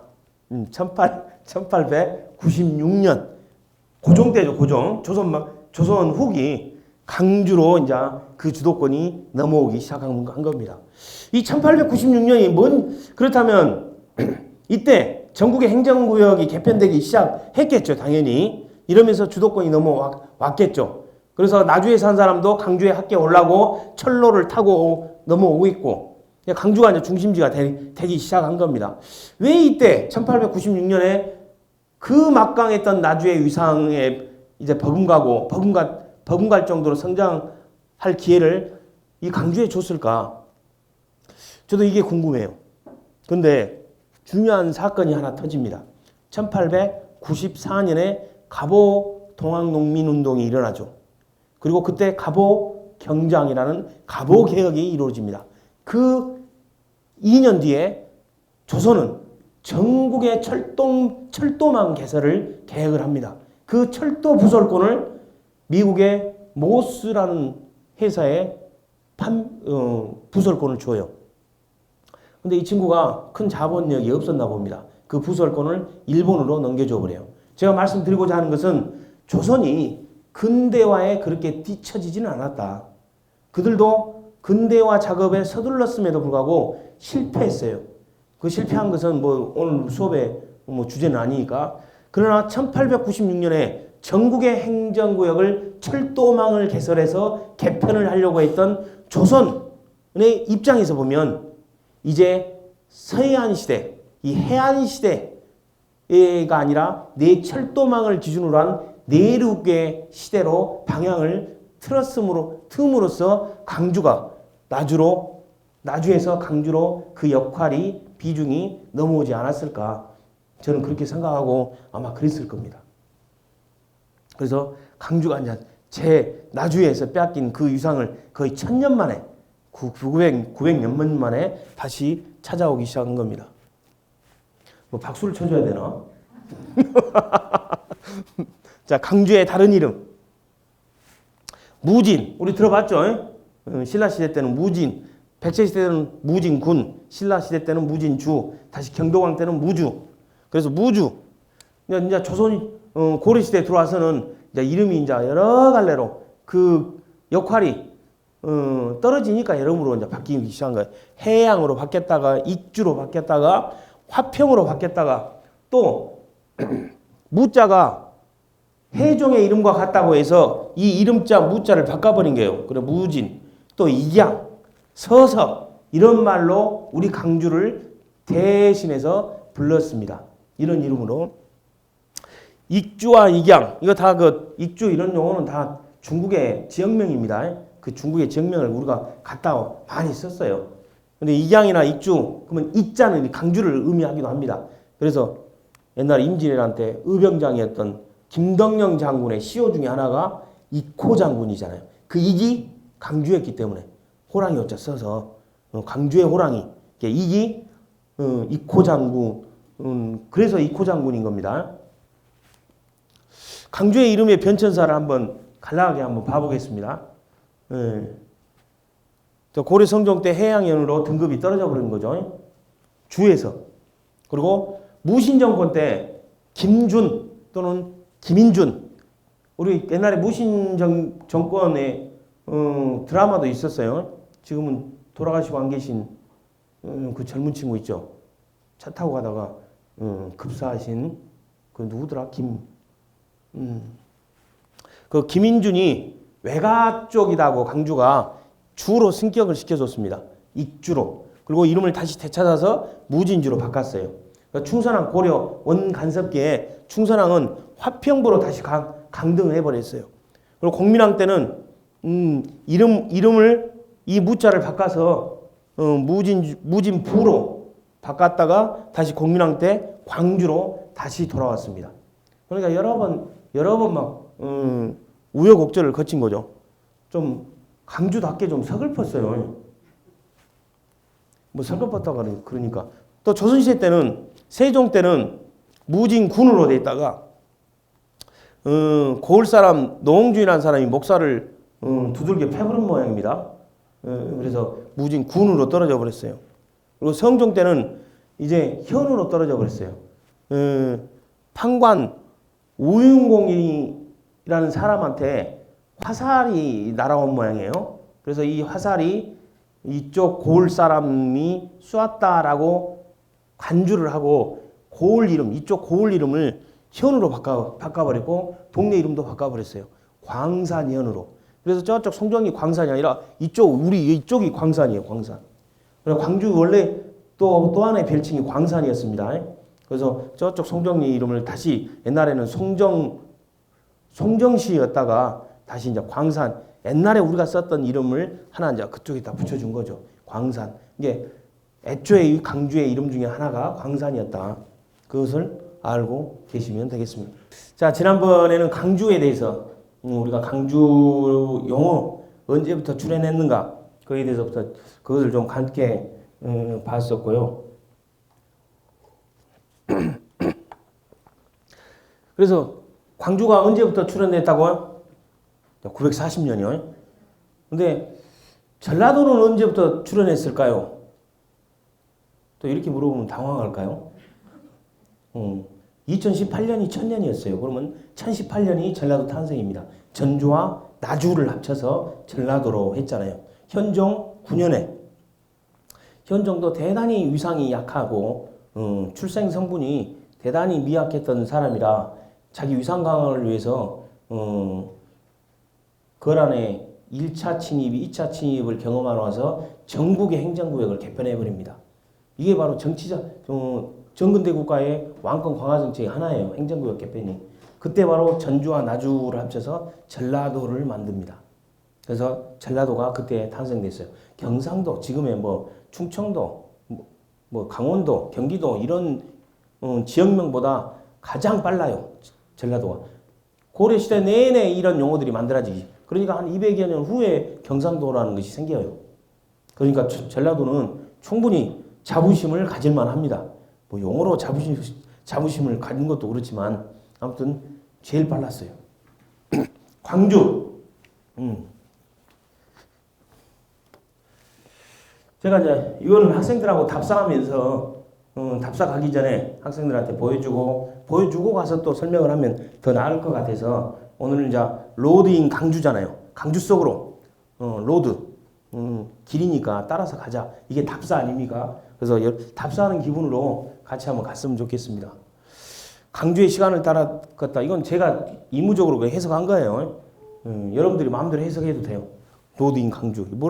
뭐라고 표현하면 좋을까요? 좀 영어로 쓰니까 좀 있어 보이잖아요. 한글로 우리 해석을 하니까 강주의 시간을 따라갔다. 저는 시간을 대단히 사랑합니다. 시간. 계속 지금도 시간에 대해서 궁금하고 옛날 사람들이 시간을 어떻게 만들어냈을까? 시간은 창작된 겁니다. 여러분들이 알고 있는 그 시간은 모든 게 다 창작된 거예요. 인류에 의해서. 그러니까 인류가 시간을 만들어내면서부터 정말 인류의 삶은 시작됐다고 생각합니다. 하늘에서 뚝 떨어진 게 아니에요. 그 태양이 돌든 지구가 돌든 그건 상관없이 아무튼 지구가 한 바퀴 뺑 그 자리에서 돌았다고 해서 하루가 되고 서산에서 동쪽에서 떠서 서쪽으로 지고 그 다음날 또 뜨는 시간이 태양이 움직이고 있잖아요. 옛날 사람들은 태양의 겉보기 운동으로 시간을 체크를 했기 때문에 이게 하루였어. 근데 이 하루를 우리는 12조각으로 나눴지만 더 구체적으로 24조각으로 나눈 사람들이 우리였어. 이게 시간은 우리가 만들어내는 겁니다. 그리고 시절, 계절 다 우리가 그 촘촘히 짜여진 그 시절들을 다 우리가 만들었어요. 그 매듭을. 그래서 그 매듭에 의미를 부여가면서 절기를 만드는 거죠. 절일. 그래서 정월대보름도 만들고 상원절도 만들고 삼진날도 만들고 단오절도 만들고 유두절도 만들고 칠석 8월 15일 추석 중양정도 만들고 동짓날도 만들고 막 이렇게 다 만들었어요. 국가적인 연말 행사 나빌이라는 거 있어요. 나빌. 거의 지금으로 따지면 연말 정도 되는 시즌에 국가 왕실에 주관하는 행사예요. 2000 몇백 춘추 전국시대 때부터 이 동아시아권에서 유지됐는데 우리 그 일제 병합되자마자 양력으로 바뀌면서 나빌이 뚝 사라져본 거야. 우리 지금 나빌이라는 이 절일 행사를 거의 기억 못해요. 무려 2500년이 넘는 그 오랜 기간에 국가적인 행사였음에도 불구하고 이제 점점 우리 기억에서 사라진 시간 개념들이 많아요. 유두 기억한 사람들 있어요? 이제 단오도 이제 기억 못 할 거예요. 저는 어렸을 때 단오절에 학교 근회 만들어 가지고 근회 막 타는 그런 행사도 많았었는데 단오절도 이제 기억 못 할 거예요. 젊으신 분들은 이제 사라진 절일 중에 대표적인 절일 점점 사라진 동짓날 이제 상무 팥죽집에 가서 동지죽 먹는 걸로 끝날 거야 아마. 동지도 사라져요. 저 어렸을 때 거의 설날에 버금갈 정도의 동지가 컸습니다. 모든 태양의 길이는 동지점부터 시작을 했어요. 작대기 하나 세우고 해 그림자가 가장 길 때를 잡아서 오이똥 지금부터 짧아지기 시작한다. 그래서 그 점을 찍어냈던 것이 동지점이에요. 그래서 그 다음에 동지점이 올 때까지를 1년으로 봤던 겁니다. 그래서 동지죽을 먹으면 우리는 한 살을 먹었다 그랬어요. 왜? 달력의 기준이 동지점이기 때문에. 이 작대기 하나의 그림자가 가장 길 때 그 시즌을 찾아내는 거. 그 시즌 찾아내기가 쉽지가 않아요. 그래서 옛날 사람들의 관찰력과 끈기와 오기와 무딘 그들의 끈질김이 이 시간을 만들어냈다. 나는 그분들을 너무 존경해요. 내가 못하면 내 자식이 못하면 내 손자가 그 일을 해낸 거예요. 시간을 만들고 시간을 찾기 위해서. 지금의 태양력으로 1년이 365일 일이 아니라는 걸 알죠? 그러죠? 1년이 365일 5시간 48분 46초 땡땡땡땡 옛날 사람들이 찾아내버렸어요. 진짜. 지금으로 따지면 한 1분 차이밖에 안 나. 그러면 한 달의 길이가 30일이 아닌 걸 알죠? 대개 5일 정도 됩니다. 29.5일. 그러니까 한 달은 29일, 그 다음 달은 30일 해놓으면서 29.5일이라는 이 소수점 문제를 해결을 해본 거예요. 그러면 1년이 365일 5시간 48분 46초 땡땡땡땡 이 문제를 이 소수점 문제를 어떻게 해결을 했을까? 거의 5시간 48분 46초를 6시간이나 잡고 4년마다 6, 4, 24 하루를 만드는 것이 윤년이잖아요. 어떻게 이렇게 정말 만들어내었을까? 태양의 1년의 길이와 달의 1년의 길이는 달라요. 30일 계산해봐가지고 29.5일 곱하기 12 하면 354일 돼요. 그러면 365일 땡땡땡땡 하고 11일 정도 차이 나잖아요. 이 11일을 모아서 윤달을 만들어내잖아요. 이 음력을 태양력에 맞추는 그들의 지혜에 한번 박수를 쳐줘봐 한번. 미안합니다. 시간 이야기가 나와서 갑자기 시간에 대해서 이야기를 했습니다. 이게 우리가 흔히 하는 공달이니 윤달이니 이게 맥없이 생긴 것이 아니었습니다. 그들의 삶에 그들이 하늘을 보면서 달과 해를 관찰하면서 그들이 맺었던 그들의 그 약속이 진실에 가까워지려고 노력을 했던 거죠. 실제 가까워지려고. 그들은 태양력에서 농사를 짓고 수확을 하고 씨를 뿌렸지만 이 달의 운행을 또 무시 못했거든요. 그래서 우리가 한 달, 두 달, 석 달, 넉 달 이건 달 기준으로 정한 거고 1년의 길이 24절기는 그들만의 태양력인 거죠. 24절기를 음력이라는 사람도 있더라고요. 동지에서 동지까지가 365일 5시간 48분 46초 돼요. 이게 태양력인 거지. 입춘에서 입춘도 그렇고. 이게 24절기는 그들만의 태양력인 겁니다. 더 나가면 안 되겠네요. 강주로 갑시다. 정정임 선생님의 화백의 무등산 서석대의 장면입니다. 그분의 허락 맞고 그분을 소개하면서 여러분들한테 설명을 합니다. 정정임 선생님의 작품입니다. 아까 봤던 강주의 한 120년 전의 강주의 모습, 정말 요만했던 강주의 모습이에요. 그리고 정말 정겨웠던 강주천의 모습, 그리고 이쪽 주위의 대나무 모습. 이거는 박철수 화백이 무등산을 그렸던 무등산 장면입니다. 여기가 원효봉입니다. 원효봉. 원효사에서 바라보고 아마 이 그림을 그렸을 것 같아요. 여기는 어딜까요? 다시 한번 가볼까요? 여기가 키포인트예요. 여기가 이 길합니다. 원효사. 한 이가 1900 해방 전후 이 정도는 됐을 것 같아요. 원효사 그 자리에서 찍었던 무등산의 장면입니다. 다 민둥산이에요. 저도 어렸을 때 동네에 뒷동산은 말할 것도 없이 저 뒤에 시간까지 다 민둥산입니다. 땔감을 떼야 하기 때문에. 저희들이 어렸을 때 초중학교에 그 겨울철에 할 일은 뗄나무 수확하는 것이. 이 강주의 무등산이 이랬습니다. 이건 이제 겨울철에 찍었던 사진이고 원효사야. 똑같이 원효사 그 자리에서 제가 찍은 사진입니다. 이건 제가 사진 찍은 겁니다. 원효봉 자리. 원효사. 이게 원효사의 지금 지붕 처마 지붕 보이죠? 원효사에서 한번 무등산 바라보세요. 그 원효사에 올라가면 그 아름다운 계단 올라가서 거기에 뭔 루더라? 거기에 가서 무등산을 한번 바라보십시오. 너무 아름답습니다. 그러니까 모든 화백이나 사진작가들이 그 자리에서 무등산을 찍어요.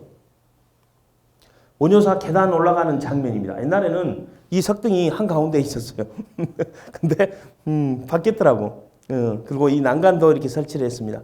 저는 학생들한테 문화유산 답사를 가는 길에 이 계단을 너무 강조를 해요. 그 계단을 밟고 올라가야만이 너희들이 볼 수 있는 그곳에 도달할 수 있다. 그래서 계단이 몇 개이든 간에 계단의 장면을 많이 담아서 학생들에게 보여줍니다. 계단이 너무 이뻐요. 여기 원효사 계단 올라가는 것이 딱 올라가면 이 장면이. 근데 석등이 옮겨져 버렸어요. 이쪽으로. 그래서 계단 타고 올라가면 이 석등이 보이지 않고 딱 올라오면 이 석등을 볼 수가 있습니다. 여기는 1970년, 6, 70년대. 저도 교복 입고 소풍 다녔으니까요. 여기는 이제 꾀째라고 지금의 지산유원지 있죠. 네. 지산유원지 경험 없으신 분 계시구나. 저희들은 지금 강주 무등관광호텔, 무등산관광호텔. 거의 여기는 거의 나무가 없어요. 이게 이럴 때 폭우 쏟아지면 흘러내려버린 거죠. 여기도 이제 꾀째나 아니면 지금 산장 올라가는 길, 소풍 가고 있습니다. 그러니까 옛날에 폭우나 그런 어떤 산사태가 지금에 비하면 엄청나게 많았겠죠. 이렇게 다녔습니다. 소풍을. 저희 때보다 더 오래된 시절에 산장 올라가는 길입니다. 지금. 그리고 지금의 이 거리를 올라가면 지금의 이 거리 최근에 강주의 산장에서 찍은 강주 시내의 모습이에요. 안 가보세요? 상당히 로맨틱한 거리인데 산장 거리가 여기 산수동 오거리에서 산장 올라가는 길에 강주 그 무등산 옛길이라고 편말이 붙어 있어요. 그래서 상당히 거기서부터 저쪽 충효동까지 걷는데 거의 반나절 걸려버립니다. 근데 그걸 또 택하신 분들도 계시더라고요. 강주의 옛 이름 무진주. 이제 우리 강주의 옛 이름이 뭔지는 이제 알겠죠. 어느 때는 어느 때, 어느 때는 어느 때. 그리고 강주로 바뀐 뒤로는 무수히 많은 강주의 이름이 생산됐다. 이게 무진고성이에요. 이렇게 복원됐습니다. 저는 여기 갈 때마다 너무 한번 꼭 들러요. 차를 댈 데가 없어요. 산장 커피숍 있죠? 산장 커피숍 막 지나면 막 생겼어요. 여기 이제 버스도 다녀요. 여기 이쪽에 버스도 다니고 양쪽에 있습니다. 양쪽에. 근데 거의 사람들이 없고 이런 그 산책을 하신 분, 등산객들만 여기 이제 왔다 갔다 하셔요. 저는 꼭 가면 여기 올라가서 강주를 내려다봅니다. 이렇게 성벽이 있어요. 아니 너무 이거 수백억 들었을 거예요. 근데 사람이 찾아오지를 않아요. 강주에 이렇게 아름다운 성이 있는 걸 모르죠. 알고 계시구나. 근데 찾아갈 수가 없어. 차 댈 데도 없어. 어디 가서 근데 이 자리에 올라가서 강주를 내다보면 이쪽 두암동 그 아파트촌하고 강주 시내권이 싹 보입니다. 그러니까 한번 가셔요. 여기를 걸으시기 바랍니다. 그냥 숨만 무성해가지고 참 이렇게 관리를 하나 싶어요. 나 너무 속상해. 한번 가면 그냥 누군가 뭐 때려주고 싶어 그냥. 내려다보는 강주의 모습입니다. 방금 여기에 무진고성이라고 하는데 1987년에 전남대학교 이명진 교수님 그 고고학 발굴팀이 대체 상북상에 나오는 무진고성 혹은 무진도덕성이 여기에 분명히 터는 그 흔적은 남아있을 건데 여기 발굴 조사를 했어요. 근데 이 성이 무진고성이라고 확실하게 밝히지는 못했습니다. 그나마 이제 이쪽에 성이 있을 것이라고 이제 하고 이렇게 복원을 해놨어요. 난 좀 더, 자, 이쪽이 반대쪽이고, 이쪽이 이쪽입니다. 이 가운데로 길이 나가지고 산장 올라가는 버스들이 다녀요. 그러니까, 혹시, 근데 차 댈 데는 없어요. 그러니까 저 밑에 내려가서 이 정도가 주차장이 있어요. 쭉 내려가서. 그러니까 한참 걸어와서 여기다 주차해 놓으면 좀 위험합니다. 그러니까, 왔다 갔다 한번, 좀 이렇게, 경험하시면 좋을 것 같아요. 강주를 내려다보고 강주에도 더 이상 복원을 안 하더라고. 나는 이쪽 능선을 따라서 제 수원지까지 쭉 내려가갖고 강주에 어떤 명물로 좀 만들었으면 좋겠는데 더 이상의 예산 투입을 안 해요. 여기서 끝났어. 이것만이라도 사람들이 좀 찾았으면 좋겠어. 이렇게 숲풀만 무성합니다. 이렇게 있음에도 불구하고 다시 이쪽에서 다시 강주를 아까 그 사진은 저쪽에서 내려다본 강주고 이쪽은 이쪽에서 내려다본 강주입니다. 여기 가보신 분 계세요? 무진고성? 박수 한번 쳐주세요. 이만 나왔으니까 하는 말씀인데 제가 답사 모임을 해요. 반나절도 다니고 한나절도 다니고 1박 2일도 다니고 또 해외 답사도 가요. 매월 첫째 주 딱 정해져 버렸어. 그러니까 오늘 지금 익산에 가지 않습니까? 저는 얼른 끝내고 지금 SRT 타고 익산 미륵사지로 가야 됩니다. 근데 제가 깜짝 놀랄 때가 많습니다. 우리 답사 좋아하는 분들이 모여서 같이 다니는데 명호콘을 한번 갔어요. 근데 명호콘을 한 30명 갔거든요. 저는 한 번 정도 명호콘을 오신 분들인 줄 알았어요. 근데 거기에 참여하신 분들 중에 4분의 3이 명호콘을 한 번도 안 왔대요. 강주 분들임에도 불구하고. 제가 장담하건대 지금의 강주 시민들 중에 거의 반 이상은 명호콘 안 갑니다. 안 가요. 설악산은 가지. 정말 나는 그때 깜짝 놀랐다니까요. 그리고 그 명호콘을 가신 분들 중에 또 반 이상은 명호콘 바로 옆에 후산리 은행나무 안 가요. 후산리 은행나무 가신 분들. 참. 서울이나 부산이나 대구나 이런 사람들이 강주의 명물 해갖고 강주 전남의 명물, 호남의 명물 딱 치고 명호콘을 치면 후산리 은행나무가 나와요. 바로 인조가 오이도라는 명호콘의 주인공, 명호콘의 주인 그 사람을 만나러 전국을 인조가 구테타 일으켰잖아요. 광해군에. 근데 구테타를 일으키면서 중앙에서 정치 이렇게 움직이면 들통날까봐 전국을 폐해하면서 인재를 모았겠죠. 인조는 좀 계획적인 구테타를 일으켰습니다. 그때 오이도를 보러 옵니다. 근데 거기에다가 오이들을 보러 오면서 인조가 말을 맺었던 그 은행나무가 지금 그 후산리 명옥원에서 바로 건너편에 후산 은행나무라고 있어요. 엄청나게 커버립니다. 그래 쿠데타 성공을 했잖아요. 근데 오이도 쿠데타가 일어난 그 해에 오이도가 죽어버려요. 그래서 두 사람 간의 인연은 더 이상 이어지진 않는데 그 명옥원에 가면 현판이 하나 있어요. 막 갈게 써버리니까 삼원같이 들리는데 써졌는데 삼고라고 써졌어요. 3번 돌아본다. 여기서 들어본 것 같죠? 유비가 제갈량을 만나러 갈 때 삼고초래라는 그 삼고가 왜 명옥원에 걸려있지? 저는 대단히 궁금하더라고요. 인조가 찾아왔던 곳입니다. 그래서 그 말을 맺던 은행나무, 개마에 바로 후산리 은행나무 지금 엄청나게 커버렸어요. 그래서 그 기운을 받으실 분들은 그 후산리를 가셔요. 그래서 한 3바퀴 돌아요. 내 아들 이번에 뭐 우리 딸 이번에 뭐 이렇게 기원을 하세요. 제가 아는 답사객들 중에 한 분은 제 이번에 아들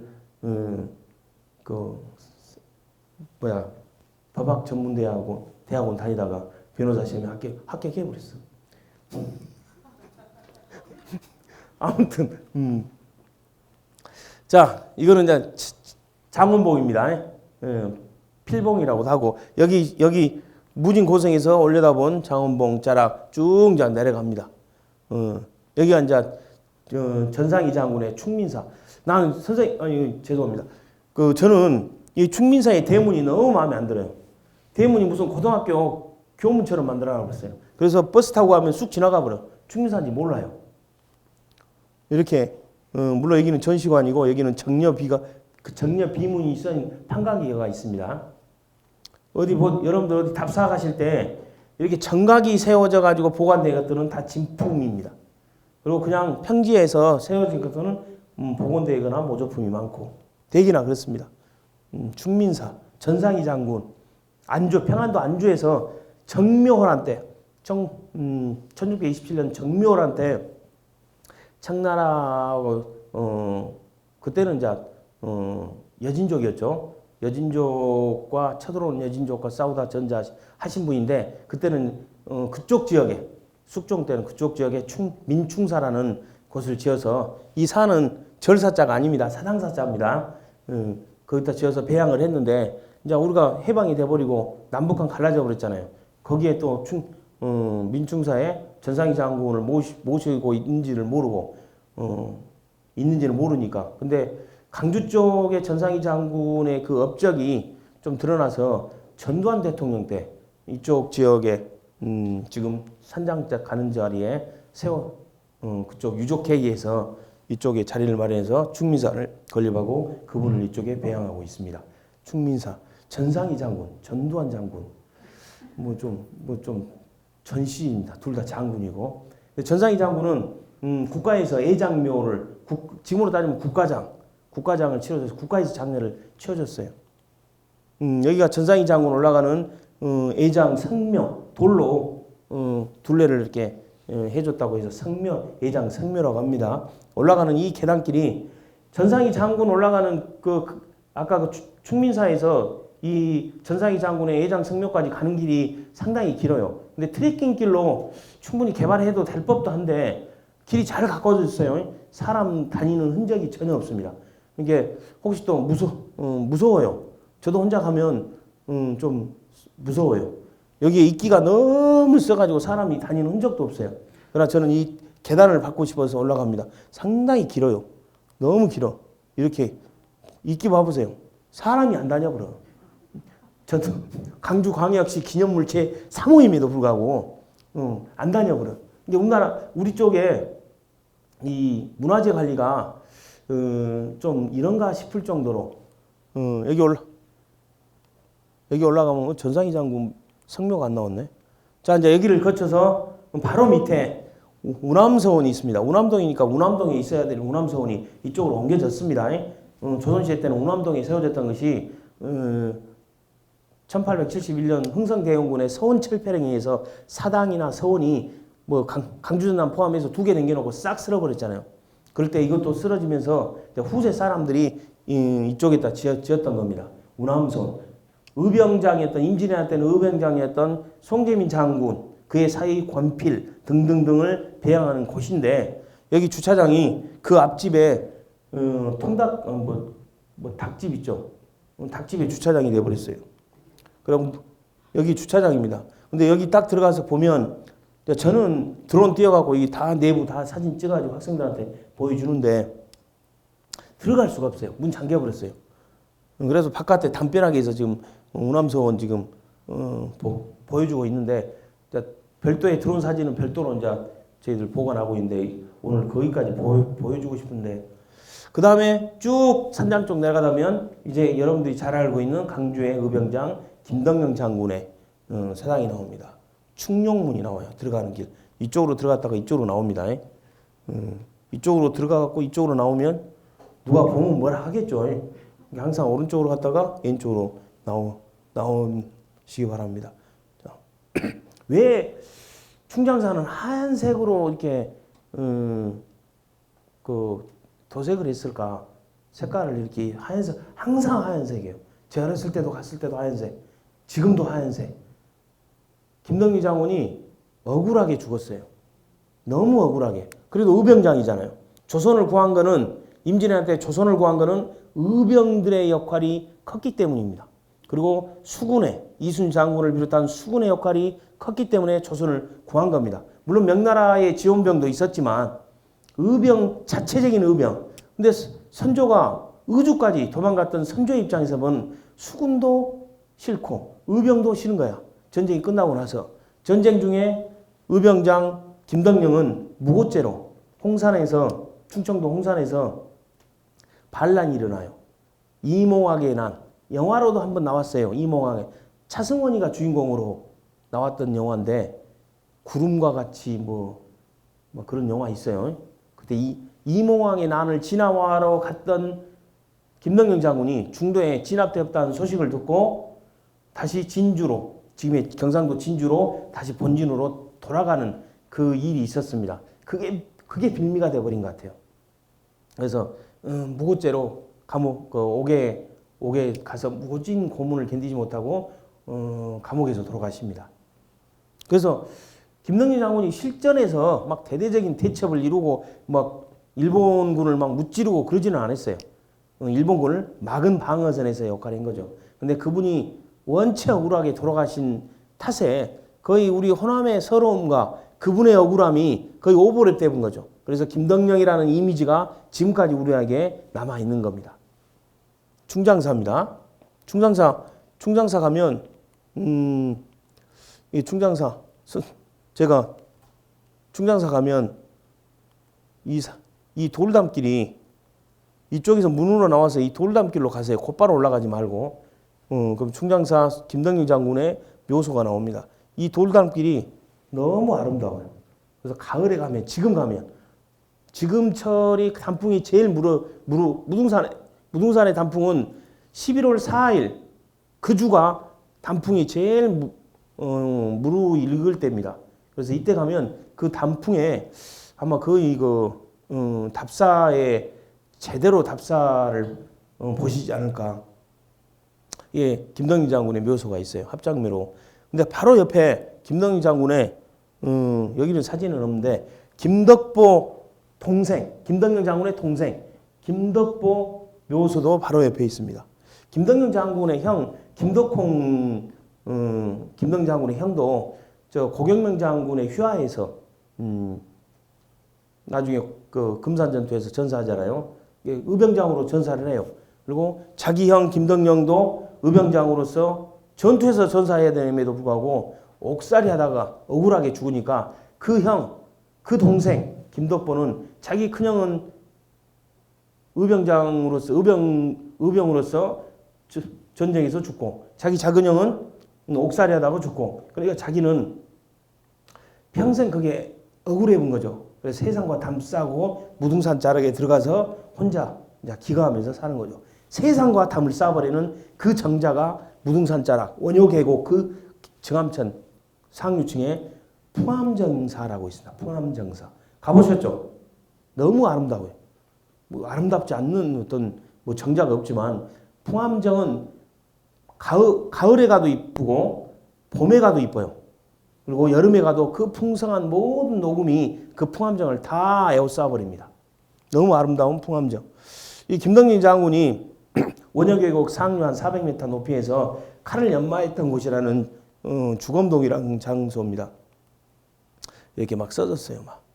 물론 김덕림 장군이 썼지는 않았어요. 충장공이라고 써졌기 때문에 후세 충장이라는 시호가 내려진 이후에 누군가 썼겠죠. 충장은 나중에 이제 정조 때 와서야 이제 김덕림 장군은 명예회복이 됩니다.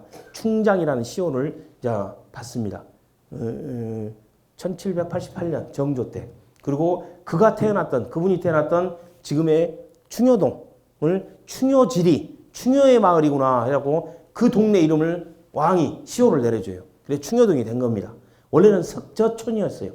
서석, 돌산, 무등산 밑에 있는 동네 석저촌이었는데 그 동네 이름이 지금의 이름 충효동이 된 겁니다. 김덕림 장군의 영정이요. 충장사에 가면 있습니다. 근데 김덕림 장군이 마지막에 이제 유고 시 하나가 있죠. 너무 억울해서 이제 돌아가시기 전에 썼던 시 하나가 있습니다. 한번 읽어볼까요? 12시에 나 가야 되는데. 자, 큰 봄산에 불이 나니 펴지도 못한 꽃들이 다 불붙는다. 이거 좀 이거 꺼주실래요? 서산 저 불은 끌 물이 있거니와 내 몸속에 없는 불이 일어나니 끌 물이 없어 하노라. 속이 터져버린 거죠. 온갖 그냥 이런 시를 짓고 돌아가십니다.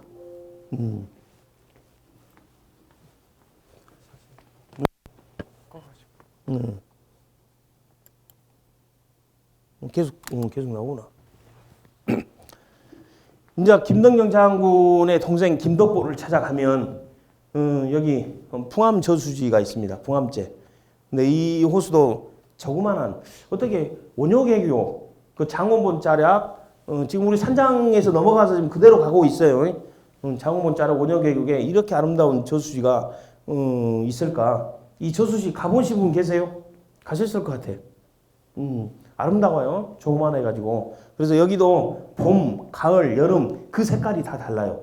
여기에 수달도 살고 무등산에 보호종인 여러 다양한 식물들이나 동물들이 여기 삽니다. 이 계곡을 따라서 이 계곡물 따라서 쭉쭉 올라가다 보면 숨어 있어요. 정자가 이렇게 여름에 가서 찍은 사진입니다. 정면에서 볼 수가 없어요. 이 정자를 여러분들이 정면에서 보려면 이 개울가를 가서 개울가 너머에 이거 여기에서 찍어야 돼요. 물론 찍을 수는 있죠. 그러나 가는 길에 이 정자를 온전히 볼 수 없다. 숨어버리고 싶은 거야. 김덕보는 세상과 담섰고 뒤에는 산이니까 뒤에서도 못 봐요. 앞에는 개울이니까 세상과 그 개울 소리로 세상의 소리를 단절시켜버린 거죠. 저쪽에서는 이 바위가 있기 때문에 못 봅니다. 이쪽에서는 녹음이 져가지고 못 보고 세상과 숨어버리고 싶은 거야. 김덕보 그 풍암정사 풍암정입니다. 동네 이름도 풍암동이 있어요. 똑같아. 그분의 정자 이름을 따서 풍암동이 생긴 겁니다. 우리 강주의 동네 이름들이 상당히 재밌어요. 이쪽에서 이제 제가 이제 별도로 이 개울가 넘어서 좀 찍은 사진입니다. 온전히 보여드리려고. 그리고 이 왕버들 군은 알죠? 충효동에 가면 이 왕버들 나무가 있습니다. 여름에 가면 아주 그 녹음이 여기를 다 적셔버려요. 마치 이 왕버들 나무 한 그루가 숲인 것처럼 건너편에서 보면 정말 웅장합니다. 3그루만 남아 있어요. 원래는 5그루였답니다. 소나무도 하나 있었고 매화나무도 하나 있었고 그러나 1970년대 신장로 넓히면서 포크레인 기사가 쓱쓱 다 밀어본 거예요. 다행히 이 3그루가 남아서 지금 강주의 2번째 천연기념물이 된 겁니다. 강주에 2개의 천연기념물이 있죠. 하나는 무등산 주상절리 그리고 이겁니다. 평소에 저쪽 충효동 그 강주 호수공원 강주 자연생태공원 가신 분들인데 봤을 거예요. 근데 오늘 이런 이야기를 듣고 가면 달리 보일 겁니다. 천연기념물입니다. 그래서 여러분들 바로 여기에 이쪽에 왕버들군이 있고 바로 이쪽에 이제 김덕령 장군과 그 김덕령 장군의 부인 되신 분 그분의 정려 비각이 있어요. 그래서 그것도 한번 같이 보시면 될 겁니다. 이거는 지금 좀 치료하고 있죠. 나무도 이렇게 기대고 있고 웅장합니다. 이거는 이제 반대편에서 본 그 왕보들 나무 한 그루입니다. 웅장합니다. 그냥 여러분들도 다 보셨을 거예요. 자연생태공원에 가신 분들은 다 봤는데 아 이것이 천연기념물이었구나 라는 것을 이제 알았으니까 가서 막 좀 느끼고 오세요. 기운을. 이 왕보들군이 언제부터 만들어진지는 저도 몰라요. 김동인 장군이 어렸을 때 이 나무 위에서 뛰어놀았다. 아니면 김동인 장군 돌아가시고 나서 심어서 그분을 기린다. 이렇게 이제 설들이 있는데 아무튼 그랬든 어쨌든 이것이 김덕령 장군 돌아가시고 나서 김덕령 장군의 나무다. 이제 이렇게 불려졌답니다. 여기 정려 비각이 있습니다. 여기 정자로 이렇게 딱 보호하면 진짜입니다. 대개다. 여기는 이제 자연생태공원. 강주에 인공호수를 만들어서 이렇게 자연생태공원을 만들어놓은 것은 너무 행복한 건데 이제 자연이 돼버렸어요. 인공호수가 자연이 돼버리는 곳. 이렇게 쭉 데크로 가다 보면 저 입구 쪽에 희한한 걸 발견했습니다. 학생들한테 이걸 보여주는데 어차피 자연생태공원 그 자체가 호수잖아요. 이게 음기가 대단하다. 이 음기를 뭘로 눌러야 돼? 풍수적으로 산을 하나 만들어줘 보자. 이 산 기운으로 이 음기를 누른다 해서 조산을 하나 말무덤이라고 해놨는데 이제 조산 만들 조자 산을 하나 조그마하게 만들어 놓은 겁니다. 그래서 일종의 풍수적 개념입니다. 그래서 여러분들 나중에 자연생태공원에 가시면 여러분들 이 조산의 의미가 그렇다라는 것을 한번 아시고 근데 이게 돼 있어요. 가보셨죠? 문재인 대통령하고 김정은 위원장이 저번에 그 보도다리 그 연상해가지고 이걸 만들어 놨더라고요. 조산에. 이제 이거는 이제 그 자락으로 가면 5.18 민주화공원이 나옵니다. 이거는 그 다음에 제가 정지 장군의 경렬사를 오래전에 찾으러 갔어요. 분명히 망월동에 있다고 하니까 망월동으로 막 휘젓고 다녔어요. 근데 망월동 행정구역상 망월동은 맞습니다. 그래서 석곡동 쪽에 가까워요. 근데 망월동이 행정구역상 망월동은 맞는데 거기서 암만 찾아봐야 안 나와요. 내비를 찍고 가야 돼요. 주소 꼭 찍고. 근데 저는 이 경렬사가 아름다운 이유가 있습니다.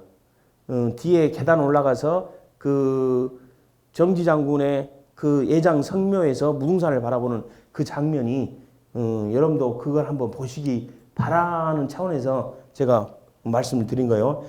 일전에 사진 찍어놓은 이거는 도색을 안 했어요.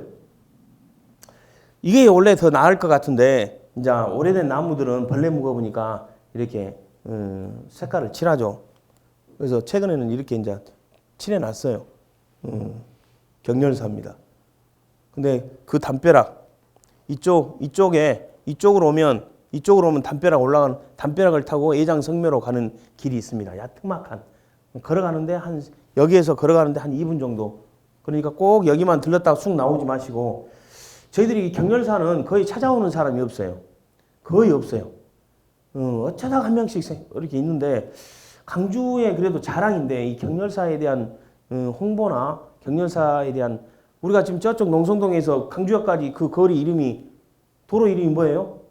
경렬로예요. 이 정지 장군의 구대손이 인조 때 이관의 난을 진압한 정충신 장군입니다. 그 정충신 장군의 시호가 금남이에요. 그 금남을 따서 지금의 도로 이름 금남로가 된 겁니다. 아까 충장공 김덕령 장군의 이름을 따서 충장로가 됐듯이 금남로 이름은 그래서 생긴 겁니다. 여기 경렬사 정지 장군을 모시고 정충신 장군도 함께 배양되어 있어요. 관음포 예전에 여기 예장성묘로 가는 계단 너무도 아름다워요. 딱 올라가면 예장성묘가 바라봅니다. 여기가 이제 관음포 예전에 정지 장군이 우리가 고려 말에 지금 12시 되면 이야기 좀 해주세요.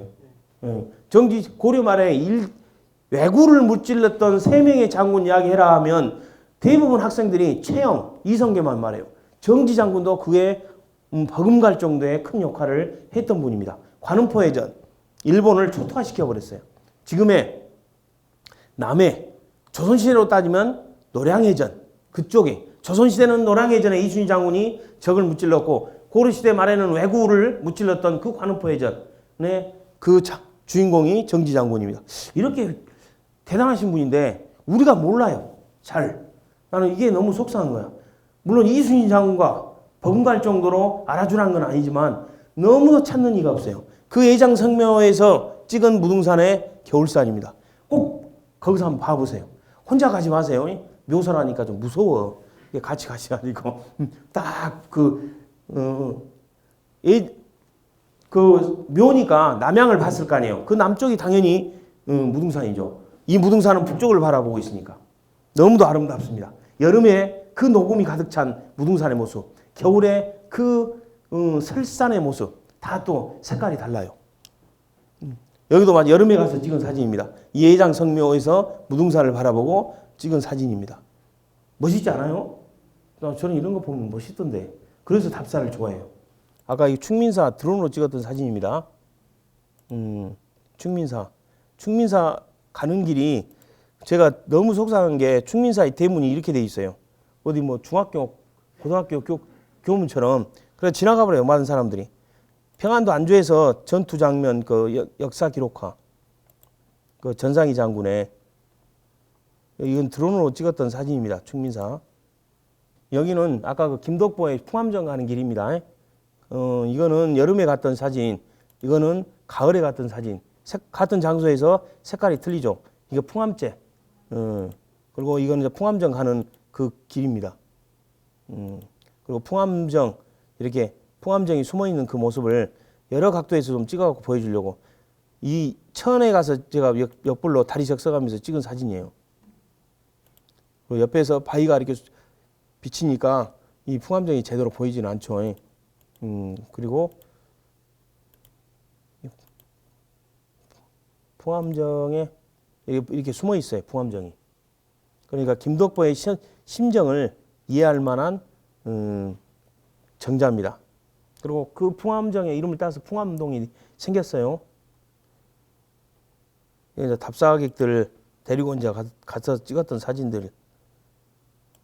여기가 김덕영 장군의 충장사 가면 충장사 갔다가 그냥 쑥 나오지 마시고 옆길로 가세요. 담벼락으로 다시 가지고 꼭 충장공 김덕영 장군의 묘소 배양하시고 그 바로 옆에 김덕보의 묘가 있습니다. 여기 보면 김덕영 장군의 시호 중에 하나가 이코 장군이잖아요. 이코문이 있습니다. 그래서 나중에 이제 물론 첫째 문은 충룡문이에요. 정문은 그 가운데 가면 이제 중간에 문이 또 하나 있어요. 이코문이라고. 이코 장군의 시호가 있거든요. 그 익자가 강주를 의미했습니다. 그래서 가시면서 왜 이코문이 생겼는가라는 걸 또 같이 옆에 같이 가신 분한테 이야기를 하면 좀 있어 보이잖아요. 이것이 더 깨끗하네요. 이거 여기가 이제 정지 장군의 예장 성묘 올라가는 길입니다. 여기가 예장 성묘예요. 여기에서 이제 무등산을 바라보면 이런 사진이 나오죠. 여기는 이제 설산.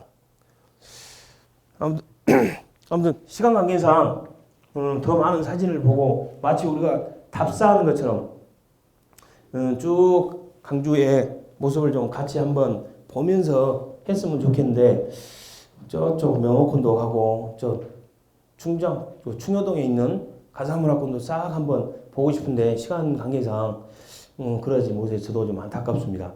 드론으로 찍었던 사진들을 다 좀 보여주고 싶은데 아무튼 시간이 이렇게 다 돼서 저도 아쉽고 여러분들은 아쉬운지는 모르겠습니다만 아무튼 반가웠어요.